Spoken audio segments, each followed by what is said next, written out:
So we're here in Zurich airport, having just finished a 2-day symposium which included workshops featuring the Wim Hof method and toad ceremonies, and the symposium that was all about elevating humanity for a sustainable future for the planet.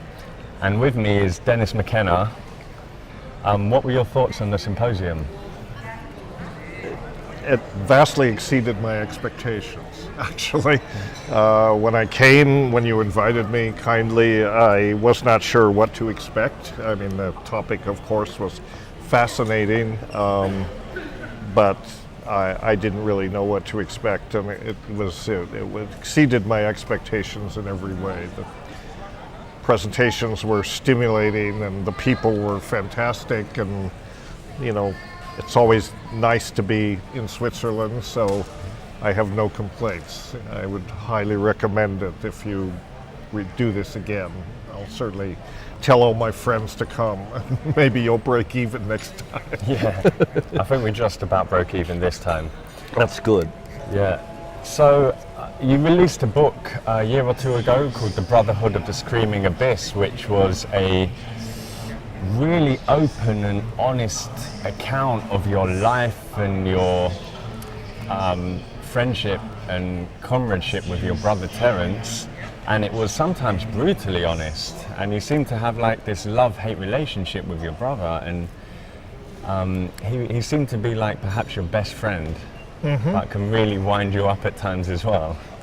Well, this happens with siblings, I mean, I think every sibling relationship, there are often frictions. So, I should correct you though, it's hard to believe, but it actually came out in 2012, at the end of 2012, which was not accidental because of all the significance of, I think it was released in close to the date of the end of the Mayan calendar in 2012. Hard to believe it's been out there for six years.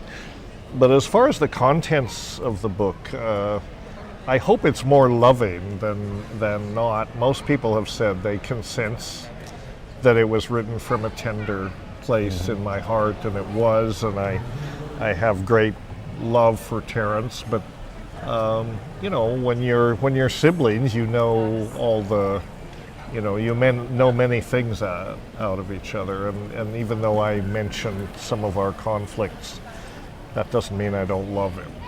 I did, and I do, and I think he would understand, and most people come away with a good impression. They don't see it as now that he's dead, I can tell the real story kind of thing. I mean, it's not like that.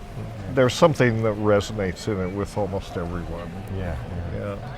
Now, your brother had a very elegant way of describing nature. He described it as the engine of creativity, the invisible engine of creativity by which all human accomplishments are measured, which could be kind of compared to like God almost. How do you see nature?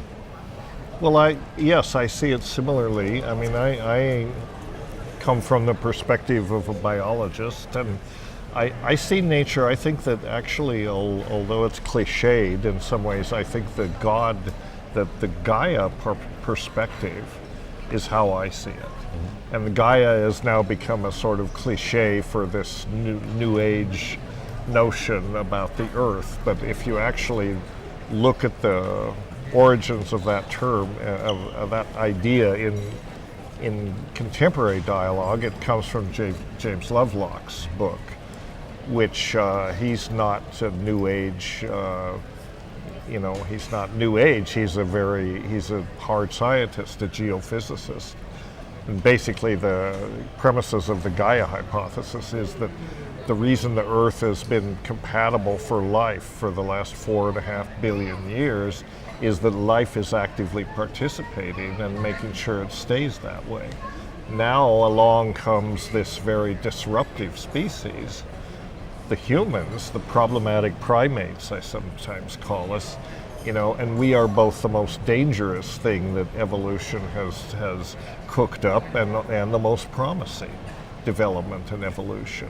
But I feel that one of the main challenges of our age is to recognize that we're part of nature, that without partnering with nature, and in a lot of cases that involves getting out of the way so that nature can do what it does, without our disruptive influence, then that's the key realization we need to make. And at least in the West, through the Abrahamic religions and those traditions, we're taught to devalue nature. And we have to get over that. That is the wrong thing to do. So nature, Terence said it very elegantly. I sometimes say it less elegantly, but one of the strongest messages I get from ayahuasca and the other psychedelics is, that remember, you're not running things. You monkeys are not running things. You just think you are. And that's a dangerous delusion, because, once we understand that we need to be part of the process and not in charge of it, nobody's in charge of it. It's a self-organizing system that will maintain its equilibrium as long as we don't disturb it, destabilize it to the point where it can't recover. You can push the envelope on many parameters only so far. They're very elastic, they're very strong, but eventually you can break the rubber band and it can't snap back. And we're approaching that level on several parameters that Lovelock and other people have talked about. Carbon dioxide levels in the atmosphere and so on. So I think at this particular historical juncture, we need to wake up, and we need to wake up fast. We need to wake up, and then we have to wise up. And I think that is the catalytic evolutionary role of these teacher plants, of these psychedelics, which have been sort of under the stewardship of indigenous societies for thousands of years, but now they've gone on to a global stage, and they're desperately trying to get their message across to the rest of humanity. And it seems to be happening. People are waking up to the potential of psychedelics and having these revelations. I think the question is, are enough people waking up fast enough to head off the disaster that, all the climate scientists pretty much agree that within 50 years it'll be decided one way or another. And some are saying it will be much less than 50 years before it will be apparent that we're either going to hear the message and respond appropriate, or we're going to ignore it. And that will be to the risk of, the survival of our species and potentially all species. So, it's huge challenges. So these teacher plants, you mentioned ayahuasca, psilocybin mushrooms can be included, and various others, peyote, San Pedro. Certain people, particularly in the psychedelic community, refer to these compounds as technologies. And indigenous cultures have used them for hundreds, if not thousands of years in rituals for healing and for governing collective tribal decision making. Can you comment on this and the technology aspect? Yes, well, they are technologies in a certain way. Anything that we adapt and utilize, is a kind of technology. Things like ayahuasca. Ayahuasca is definitely a technology. It reflects some really very sophisticated thinking about chemistry and pharmacology and plant combinations and all that. You can, it's folk pharmaceutical technology, but it definitely works. And any time you use any substance, just because it comes from a living source doesn't mean it's not a technology. Mushrooms are kind of, the least technological in a certain way, because you don't have to modify it anyway, you just have to consume it. No preparation is required. But now, of course, we have relations with mushrooms, and there's a lot of technology about growing mushrooms and And we have, from the mushroom, we have psilocybin, which is the pure compound. And that wouldn't exist if it weren't for pharmaceutical science and phytochemistry and, the ability to identify what's in there and isolate it in a pure form. That's all technology. And there's nothing wrong with technology. Technology is any artifact or artifacts, anything that we do, anything that we touch, we turn into a technology. Technology is not the problem. The problem is the way that we deploy technology. I emphasize this very much in my talks. The moral dimension comes from the human heart. These technologies, whether it's a mushroom, whether it's a plant or an invention or the computer or even atomic energy, it all depends on how they're used. And the moral dimension, they simply have the properties that they have. They are what they are. We are the ones that make the decisions about how to use them and whether to use them. And this is where the moral dimension and the need for wisdom comes in. And I think one of the problems that we face is often there's a disjunct.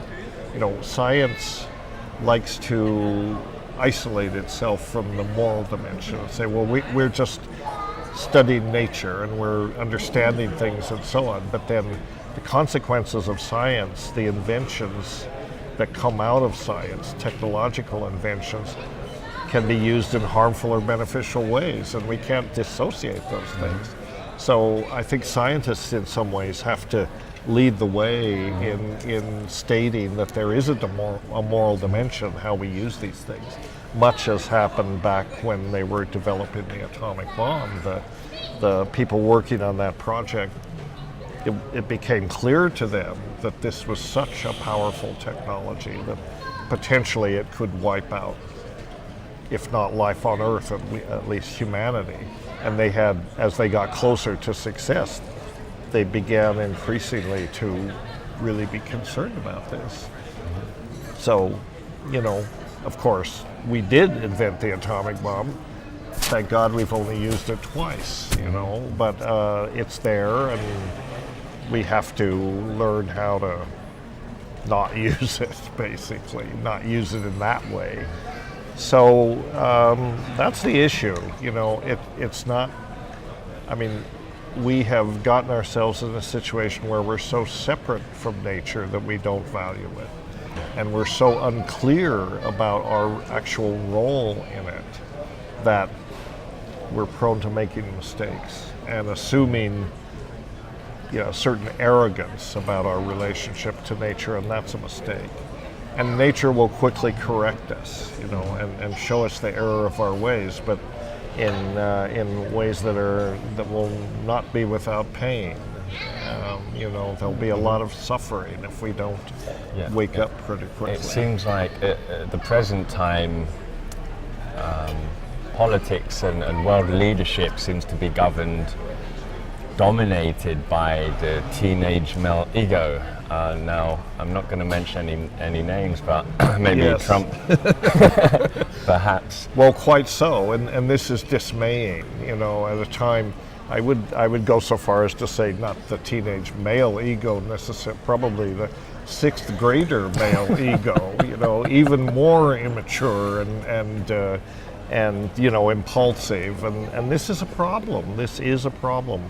Hopefully, only a minor glitch, but Trump has had the opportunity to inflict so much damage, not only on our country but on the world, in terms of his confrontational bullying sort of relationships with other countries, pulling out of the climate accords. All of these things have consequences. It will be very hard to repair some of this damage that he's done. So I am concerned about that, and one thing also that concerns me is what you might call willful ignorance. I am a scientist, but I'm not a scientist who is ready to bow down and worship at the feet of the God of science any more than I worship any other God. But and there are too many scientists who science in some ways has become a religion, which is a paradox because we should always be ready to recognize its limitations. But to just outright deny it and say, oh, that's all a hoax or that's all a plot, as the climate change deniers do, this is just willful stupidity. It is denial. Denial happens when there is a problem and it's like, close your eyes, close your ears, I don't want to hear about it. My mind is made up. Don't confuse me with facts. That's the mindset. We have to get away from that. And we need wise leaders. And now it seems that we have leaders who are willfully not wise and don't even respect facts. And everything they don't agree with is fake news, as far as they put it.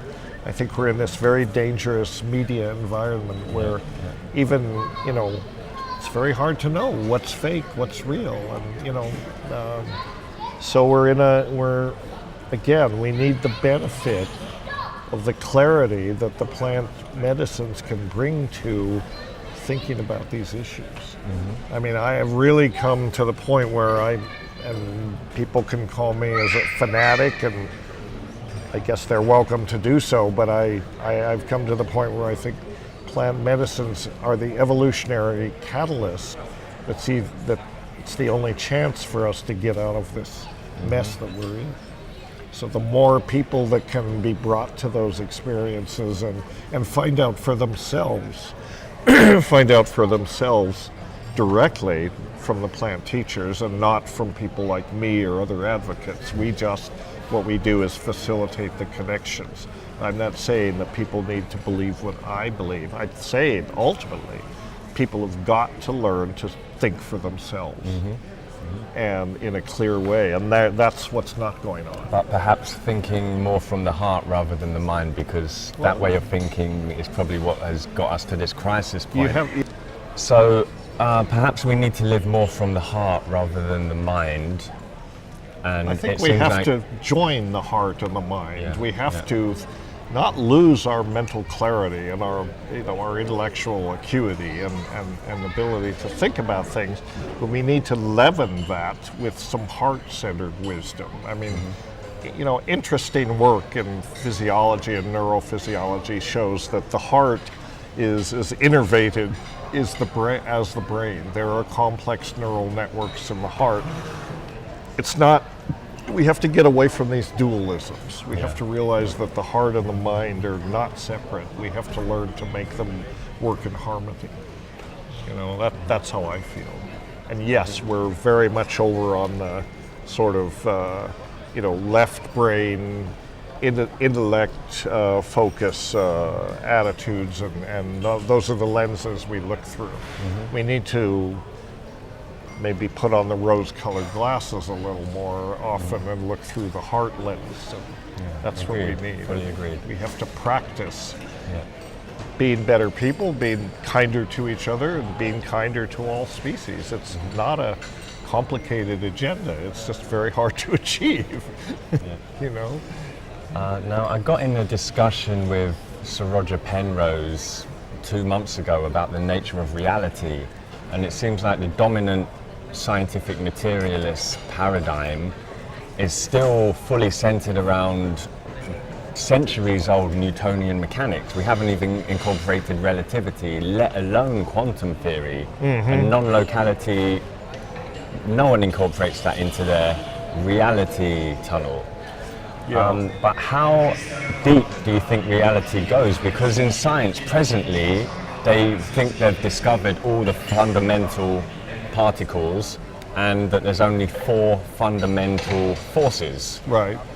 Do you think it goes well beyond that? And how many layers of reality are there? Do you think there's a baseline bedrock, or is it fractal and goes on into infinity? You want me to answer all this in 30 seconds? I don't think we can, I think the important thing to remember is that I'm always amused every 5 or 10 years or so, someone comes along and writes a book that basically says, we have it all figured out. There are just a few T's to cross and I's to dot, but basically science has got it nailed down. And I'm always amused because usually then in the year after some discovery comes that completely overturns everything we thought we knew. So I think that we need to remain cognizant at all times that we know a tiny fraction of all there is to know, and that the universe, reality, if you will, is a lot more complex, beautiful, marvelous, and amazing than we even imagine. And so we should stay open to that. But I think We should stay humble. We should realize you guys, you monkeys, do not know so much. Yeah. But it's worth pointing out perhaps that a lot of our species, which is kind of governed mostly by the materialist scientific ideal, believe that we're going to crack everything there is in nature and there'll no longer be a mystery. I think that's a delusion. I think the deeper we go, the more mysterious it will become, in a sense, because the more you know that there is to know. As you put these paradigms and these world models together, which is kind of what science does, but then every world model doesn't take long for you to realize the limitations of it and the things that are not included in the model, such as consciousness. I mean, consciousness is a complete anomaly, and we still don't have a handle on that. We can't even say whether consciousness is generated by brains or whether it's something built into the nature of reality. And I'm inclined toward the latter, but there is just so much left to learn, and I think maybe that is the primary message of the teacher plants is, you're just in elementary school, you're still in kindergarten, the human species, in terms of what there is to learn. And I'm not depressed by that, I'm encouraged by that. I mean, I love learning. I think it's always good to know there will always be something unknown. And inherently it's a mystery. Everything is a mystery. Will we ever understand it? Probably not. We may just have to accept that. Thank you so much for coming, and thank you for keeping the balance between the heart and the mind, which has allowed many other people to open their hearts and do good work for the planet and nature. Well, thank you. Doing my best.